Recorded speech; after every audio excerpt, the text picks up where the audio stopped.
জনস্বার্থে গুরুত্বপূর্ণ ঘোষণা। ঈদ পূর্ব ও ঈদ পরবর্তী সময়ে সড়কে নিরাপদে গাড়ি চালানোর জন্য সকল চালকদের প্রতি বিশেষ অনুরোধ। আমি এখন আছি ঢাকা ময়মনসিংহ রোডে, ভালুকা সরকারি কলেজের সামনের এই দৃশ্য।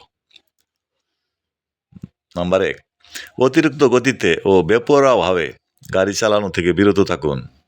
ঝুঁকিপূর্ণ ও ওভারটেকিং পরিহার করুন। নির্ধারিত আসন সংখ্যা ও অনুমোদিত ওজনের বেশি যাত্রী বা মালামাল বহন করবেন না। নেশাগ্রস্ত, ক্লান্ত বা গুম অবস্থায় কখনোই গাড়ি চালাবেন না।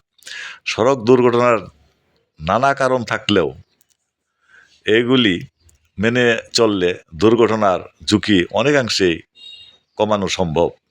আসুন আমরা সবাই সচেতন হই এবং নিরাপদ সড়ক নিশ্চিত করি। ধন্যবাদ।